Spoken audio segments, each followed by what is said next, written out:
Hello there, and welcome to another Eurogamer Newscast coming at you the day after the Xbox showcase and also Call of Duty Black Ops 6.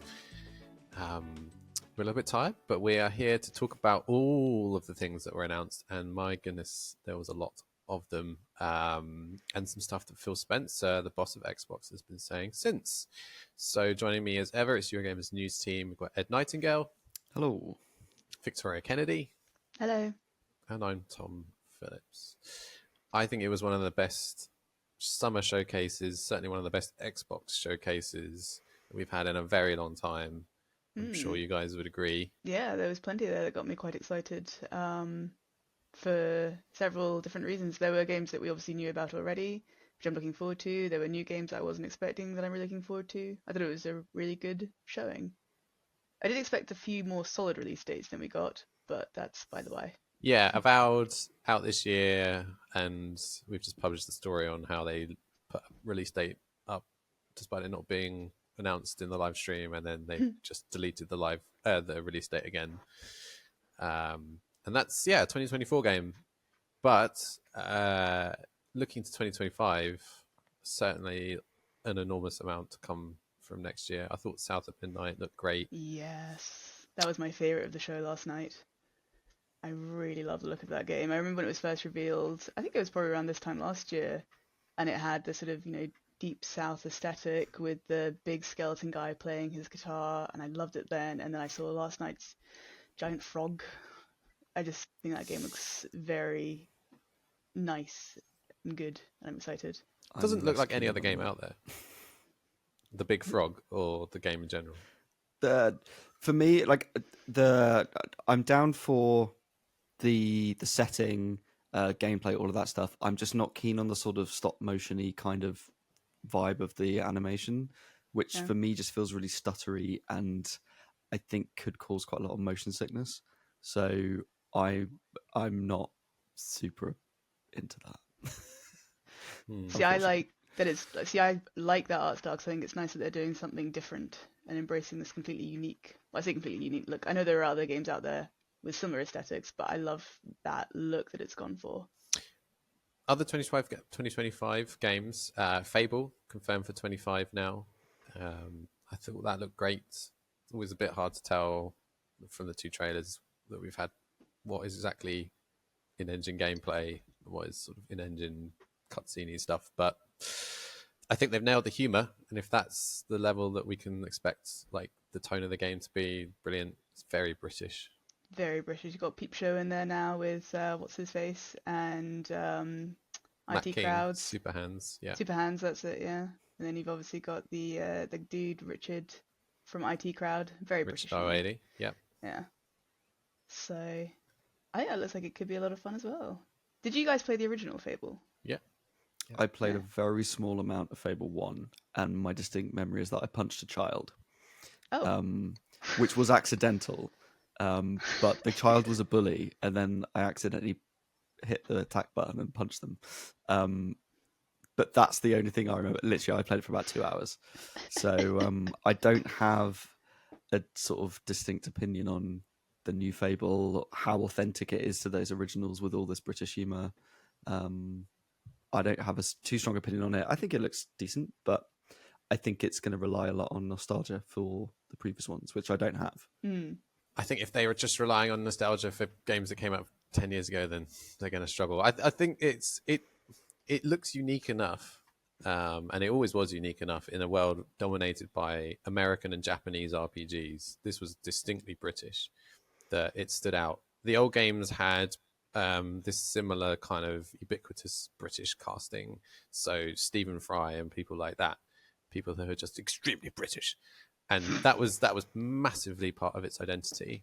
It was this sort of Hobbitonshire-esque fantasy, rude in a way that British sort of gently rude, like sitcoms are. Gently rude. And a bit bawdy, a bit cheeky. The stuff that Americans sort of shy away from, and the Japanese, no, it's all a bit weird. I think that there's a big gap for it, it's still got a lot of love. Yeah, there's still not a lot of nostalgia for it, but I think that this is basically a reboot, and hopefully they can pitch it well. I expect we'll see more of it. If it's still 12 months away, then there's lots of time for them to go deep on what to expect. 2025 as well. Perfect Dark. That looked good, and was it just a nice surprise to see it in general? Yeah. I wasn't expecting to see that. I felt like that was probably going to be a lot further away. I will say it didn't feel very Perfect Dark to me, but also it's clearly like a refresh and a reboot, and it's nice to see something different. There weren't like, I think Perfect Dark, again, with it being Rare originally, it had that sort of sense of British silliness to it with like Elvis the Alien and things like that. And this feels very gritty, serious spy thriller, which is cool, but not quite what I expect from that game. So I'm hoping there's still room for a laptop gun. Yeah. The thing with Microsoft or Xbox has always been next year. Next year is going to be the year where it finally pays off, where the product of all of these studios that they bought finally comes to fruition. It's finally here on the horizon. I really hope 2025 is it. I don't think at this point it's going to do anything to sort of change where Microsoft is in the console wars, but there's certainly a bunch of stuff that I'm looking forward to from them that presumably is going to stay exclusive. I think I will doubt Fable comes out on PlayStation. But we don't know. We got Doom announced last night, The Dark Ages, which is a PlayStation I thought that game. looked really cool. I was so surprised because I wrote that I thought it looked great, and then in our comments everyone's like, "No, this looks rubbish," and I was like, "I thought it looked great, and I love the music, and like, felt really pumped watching it. Wanted to go to the gym and punch a punch bag." Punch a demon in the gym. Yeah, I had that kind of like, I was fired up after that trailer. It looked like a Doom game. I mean, your mileage may vary, but it looked like Doom. It was interesting that like a dragon. Yeah. Yeah. A big red. With a shotgun. Yeah. Not my favorite dragon in last night's conference, but we'll get to that. It was interesting to see that. So yes, it's coming to PlayStation, but I think it was the only game announced last night by Microsoft, or detailed last night by Microsoft from first party, that they've now said, or they've said is coming to PlayStation at this point anyway. And it makes sense. Tomfall is as well. Although I don't think Rebellion's first party. No, it's not. Yeah, no. So I think this is Microsoft still being very cautious. The reason that Doom is because Doom's been on PlayStation in the past. This is not a difficult thing to sell to the Xbox audience, especially at this let's celebrate Xbox moment, that this is also coming to PlayStation. We're still a long way away from them, announcing Halo Master Chief Collection for PS5. It feels like. Yeah.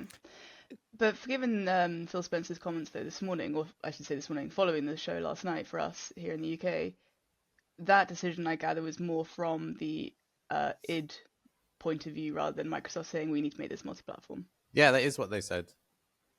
But ultimately, Phil Spencer owns id. So if id was like, I really want us to launch on PlayStation, Phil could just say no, which is what happened with Redfall, right? Like they would have launched on PlayStation if it wasn't for being owned by Xbox. Different era. Things would probably be different now. Things would be definitely be different now since Arcane Austin is no longer with us. But yeah. I'd say it definitely felt strong for me in terms of big names. I feel like when you've got like Nintendo, there's going to be Mario and Zelda, and Sony are going to have God of War and Astrobot. And I don't know if Xbox quite have the same caliber of sort of strong names, but it feels like they now do because they bought most of them. But I love that we're talking about Astrobot like it's a big PlayStation franchise. It was a VR game, and then a packed-in game that demos your controller. Says the person that doesn't own a PS5. Astrobot is the go. Yeah. Clearly, I need to spend £550 of my money to play Astrobot. Yes, I mean, I would recommend, yeah. Well, and then 150 or whatever for a PSVR on top of that.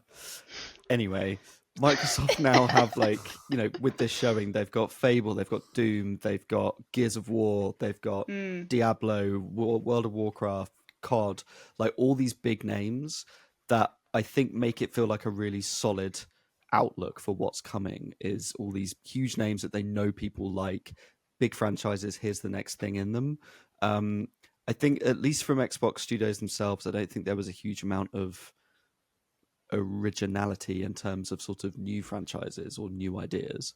But they're hitting all the right marks. So that means that there are some great games coming out, but I think they're still relying on third parties for something a little bit more offbeat or creative, which there still was in the showcase, just not from Xbox. Like, for me, my favorite, and I'm looking at the screen because I want to get the name right, is Claire Obscure Expedition 33, which you're going to be like, what? But that game, so it's published by Kepler, and it's set in this sort of fantasy Belle Epoque, like French world, but it has such an interesting twist on turn-based combat, which I'm a sucker for. I love JRPGs, I love fantasy games, and this is turn-based combat but with action elements, so you can still parry and you can do combos whilst it's turn-based, and that's something that Super Mario RPG started on the SNES with, like, you know, button prompts, which Paper Mario took as well.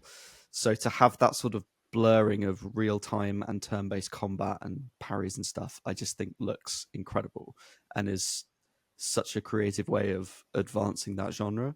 So for me, that has suddenly shot up in, I need that now.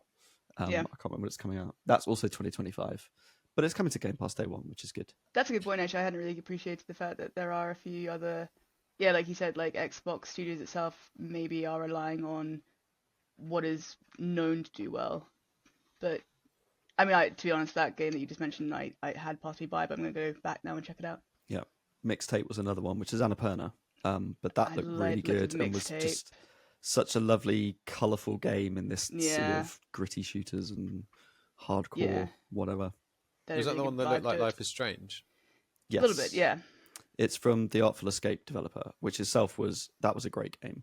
And this has an awesome, like, 80s, 90s soundtrack. Yeah, I really like the look of that one. Speaking of things that look like Life is Strange, were you surprised to see Max Caulfield back? No, it had leaked multiple times from people in playtests, but people Just were quickly, still that's the problem with so much of this, is it all leaked. This was years ago. They've obviously been working on it for a few years, and people weren't sure if these leaks were real or not. But yeah, I have a lot of thoughts about this game, which we could spend an entire podcast talking about. Very interesting that they've gone back to Max Caulfield, the original series protagonist. I think it speaks a lot to what Life is Strange still means for a lot of the core fans. Yeah, obviously lots of questions around which timeline this is and where's Chloe and all of that. But yeah, it really bothers me. I'm feeling really anxious that Max is back. And I think because that game, so the first Life is Strange, was probably one of the most affecting games that I've ever played. And I made my decision, and it was a hard decision at the end of the game, but there was a decision that I made, and I'm now really anxious about going back to Max because I don't want to have my take on the story contradicted by what they're doing with her now. And I'm really anxious about it, and I feel like it's more of like a business move than what the fans want move for the Life is Strange series. I'd be really surprised if there isn't a way to acknowledge the two Life is Strange endings. Even True Colors, which was basically entirely disconnected from the original game, had an option at the start where you can say, oh, did you pick Bay or Bay? And because they know it's so important to fans. The trailer itself sets up the fact that this is a game talking about parallel realities, and I'm sure there'll be a parallel reality where either Chloe is around or it's your reality and she's just not the focus of this game because it's set later in Max Caulfield's life.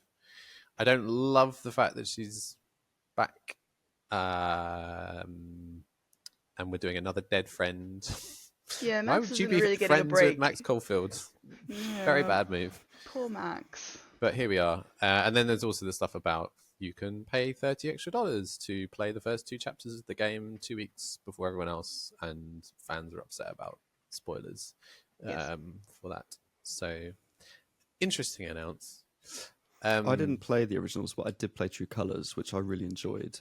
But for me, I sort of quite liked that was its own distinct story that was sort of mostly disconnected. And I sort of presumed the series was going to be this anthology of like different stories with supernatural elements to it. And it feels a bit weird to be continuing just one thread. Yeah, I agree. I get the sense that True Colors, maybe they were expecting more sales-wise from it. Square Enix always likes to expect more from its games. Yeah. But the fact that we've gone back to Max Caulfield, and actually the base version of the game is cheaper than True Colors. Maybe they're hoping that helps. But yes, the Directors or Deluxe Edition, it's all a bit, yeah. More to come from that this week. There's a live stream on Thursday with more details. You mentioned it earlier, Victoria, but I really loved the British Fallout. Everyone's gone to the Rapture game. I thought that was cool. Oh, there were a lot of Atomfall. these third-party things that Microsoft's obviously got, because it's not got a lot in 24 still. It's got Indiana Jones and Avowed and a Flight Sim expansion and a Starfield expansion. But it really packed the show with these other things. You're like, wow, I could really... And of course, that's on Game Pass. Dragon Age was there. Yeah. That was my favourite dragon from last night. I was going to ask, well, it was obvious what your favourite dragon was, but I was going to set you up for that. Yeah. What do you think of the art style? Yeah, I mean, I don't love it, but I think it also needs to exist in a world where it stands out after probably the most important RPG of the last 10 years just came out, like a year ago. It has to be different to that. So I think having that more light-hearted tone, focusing on the companions, because of course Baldur's Gate did have companions and everyone fell in love with Astarion and etc. But BioWare really, like, you don't necessarily remember the stories of its games so much as you remember the relationships that you had with the people who were in your party. And when I look back at Mass Effect, of course, it's about the Reapers, but it's also really about hanging out with Garrus and romancing Liara and all of that. So, and I thought the characters look cool. Like, you've got a detective on your team, and there's another. I'm having a mind blank. Another Iron Ball race, Kunari, and Scout Harding. Oh my god, this. If you haven't played Dragon Inquisition, it doesn't mean anything. But she was this really, really fun fan favorite NPC, and she's now on your team. So yeah, I didn't love the art style, but I sort of, I'm glad that it's not just looking like a generic fantasy RPG, because there's so many of those around right now, and it's very difficult to stand out. Like, sorry, Nightingale, I'm picking on you because you were made by a former BioWare person, but like, that could be made by any single developer, that art style. If Dragon Age does have a slight difference to it, I think that will help it rather than hinder it down the line. But we've just seen a cinematic-y trailer for now, so more to come tomorrow, I think, on that. We'll see a bit more. The reactions, I can't really say anything. Never mind. Obviously, things are going on in LA right now, and more to come later this week. Yes. Speaking of things which were not quite what I was expecting, kind of segue, is I was a little bit surprised that we didn't get any proper gameplay for Indiana Jones. And it was quite reliant on just a cutscene, given that that game is set to release this year, and we still haven't seen gameplay, and that makes me slightly nervous. Did they not show some gameplay at the reveal? Not really. Like, we've not had like a really good look at like. They've kind of said that you'll sort of flip between, it'll be first person when you're actually playing, but then for like climbing you'll come out to third person and things, and they said that your whip's obviously going to be very instrumental, but it's still, I'm a bit anxious that it's relying so much now still on cinematics. Do you think that's because they're trying to sort of establish Indy and the look and sound of him because he's so instrumental to the game and the feel of it? Maybe, I guess that could be a reason. I mean, I thought the cutscene that they shared yesterday was fine. I did quite like the bit where the enemy started mocking British cartoons or something. I can't remember exactly, but he was like, Yes. whoop whoop. And so I didn't like enjoy it in the sense of like it's Indiana Jones, and I'm very excited because it's Indiana Jones. But I was also expecting more from that reveal. Like as soon as I heard, or as soon as I think it was a Tom Warren leaked ages ago that Indiana Jones was going to be shown at Xbox, I've been waiting for this reveal.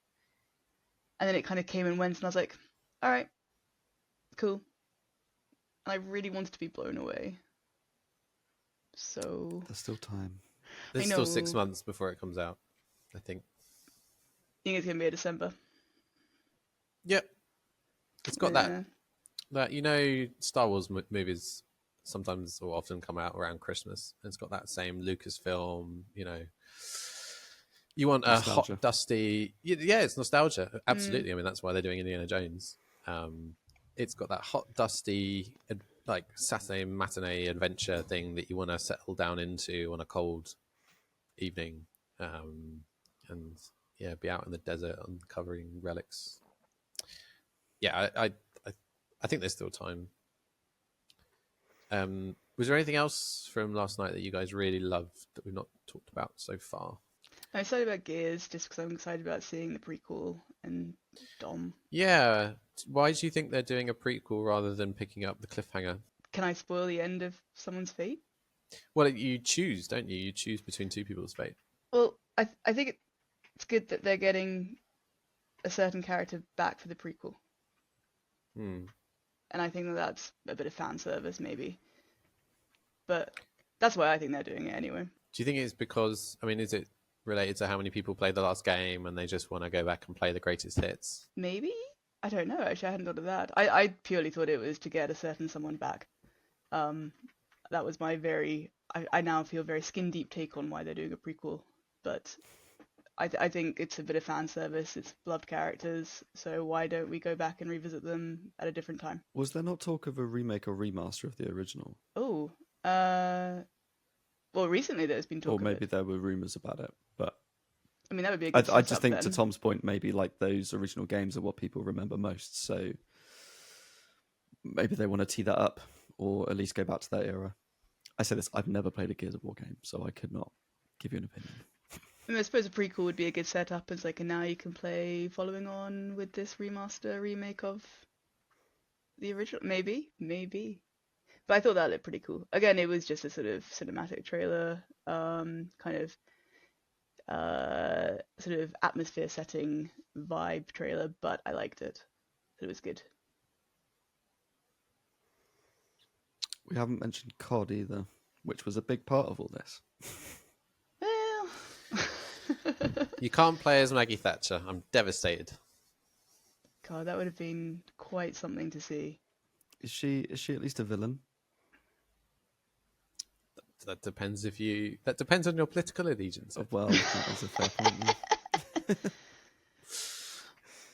I don't know. I would like to be excited about Call of Duty again because I loved the Call of Duties when they first started coming out, but they've just become so farcical now. And there's so much. It's more focused on the sort of multiplayer aspect, I feel, than the campaign. And it was the campaigns that I did play whenever I did play COD more frequently than I do now. I probably will still give this one a play because of, old habits die hard, but I still can't get really excited. One thing that will be quite bizarre though is my dad is in the Gulf War, and it's like, I don't know, I think I'm going to find that quite a strange campaign to play, given that I've also heard real stories from that, from someone who I love and care about very deeply. So I think this might be an unusual one for me, but I will play it. I feel like Interesting. I don't know enough about the Black Ops games separately, but I feel like it's a little bit like The Crown, where it's like, that it's going to get to a certain point and you're like, are they going to do it? Are they going to do it? And it feels like, oh no, they have done the Gulf War with like Maggie Thatcher and Saddam Hussein and all this, which feels like very recent, sort of close to the bone history. And yet, I don't want to remind you all of our passing age, but Well, exactly. It's 30 years. Yeah. Well, this is how I felt with The Crown. It's like, oh, they're going to get to Diana, and it's like that feels like not that long ago, but it also was. Yeah, Yeah. and I mean, arguably, the Helen Mirren film did a really good job much closer to the events. What I didn't like about The Crown, and this is going to turn into a Crown podcast now, but Sorry. it's the Wills Such and a Kate pivot. stuff. I mean, it's like this is Netflix movie time, isn't it? You don't really need to get into this stuff when it happened 3 years ago. We all know what happens here. And spoiler, what happens next? Turns out Harry and Meghan decide to quit the royal family. Spoilers. Wait till you hear what happens to the Queen. Anyway, it is odd. There's no doubt about it, and there's some question now about like Hillary Clinton. Do you bribe her at some point in one of the missions? And I guess she's not still an active politician, but it's very close to living memory. So yeah, it is weird, even though it's 30 years ago. There's much more on Call of Duty on Eurogamer, by the way, if you want to read Chris Tapsall's great preview. He's seen a bunch of the game. He's also talked to some of the developers behind it. You can go check that out now. Another question then on COD was that was the redacted bit that we all knew that has its own showcase. Do you think that was the right choice of game? Or is there something else that you'd rather have had a focus on?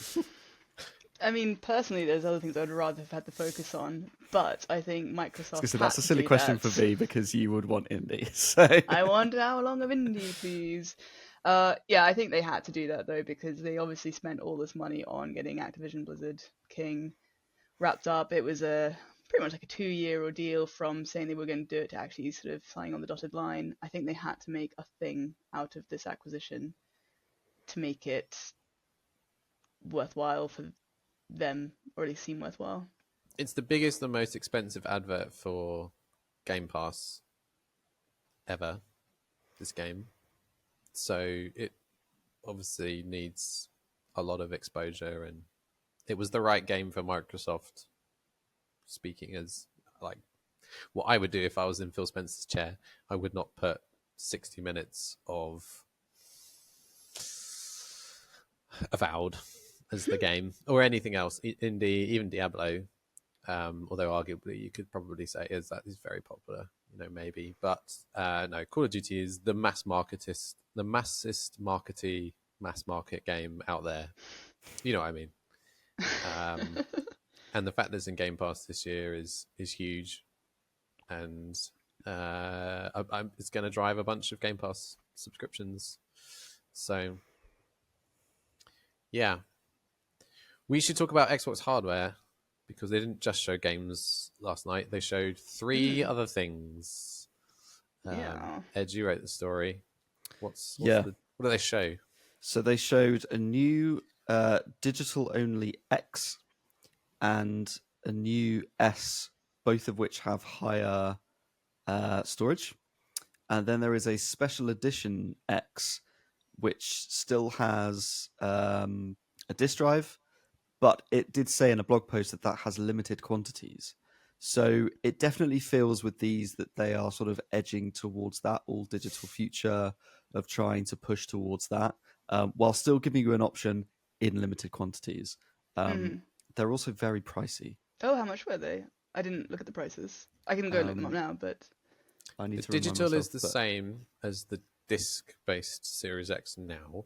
okay. So you're paying the same amount for the inability to play discs. And then the disc-based special edition limited, get it while it's lasting if you want to play your old games on a disc still, Series X is even more expensive. Yeah, it does have quite a nice paint $600. Oh, but it does have quite a nice paint finish. The Series S is $350, and the Series X digital is $450. That's all in dollars. We don't have pounds yet.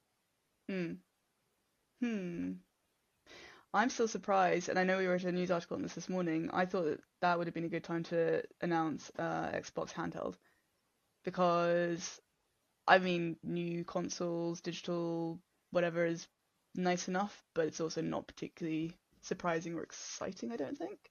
Maybe next year, if they're doing the just hardware refreshes for the main consoles this year. Maybe that's next. Maybe you see what Nintendo's up to first with Switch 2, and then you make your play. What kind of handheld is that going to be, though? Because I'm presuming it's going to be some sort of cloud playing thing for Game Pass. Phil Spencer really loves his ROG Ally and his Steam Deck and his Asus, whatever. So I don't know. I think yeah, handheld gaming just doesn't really work that well on the cloud. And you want it for times like you're on the plane or you're on the train or you're on the bus.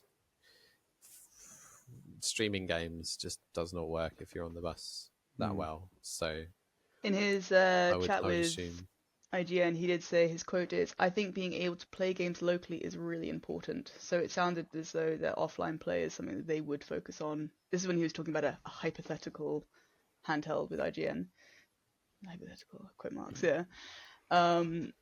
So in my mind, it seems to be going more down the route of, like he mentioned his ROG Ally. So I think it'd be Steam Deck-esque. So I think it'd be more than like is it the PlayStation Portal, that's it.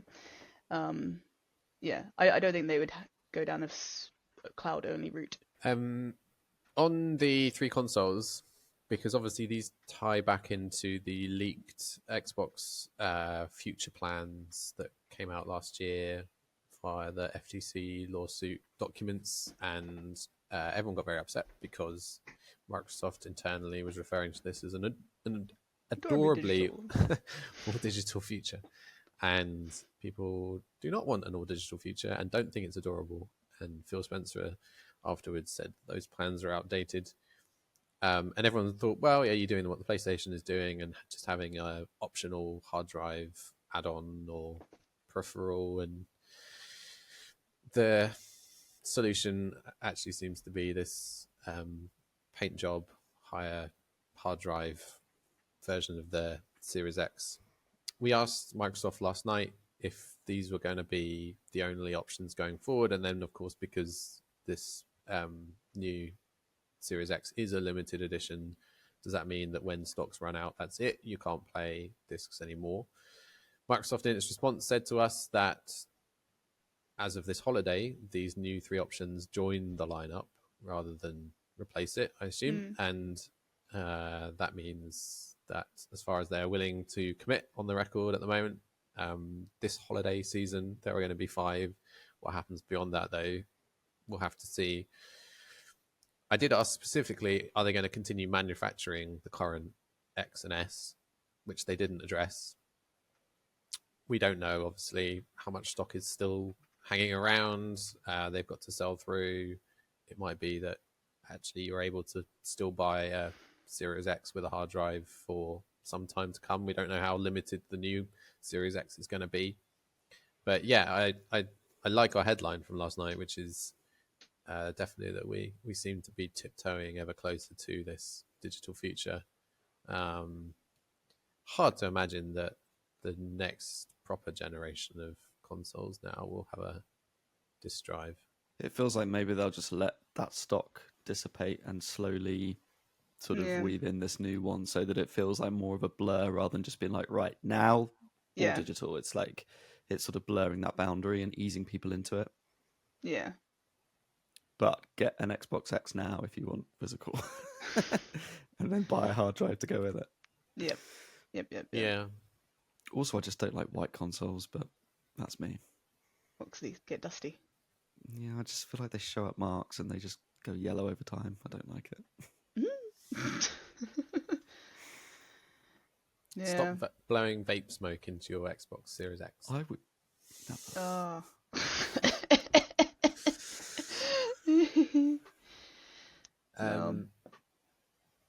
How would you guys rate last night then, in terms of a conference on the Eurogamer 5-star review rating scale?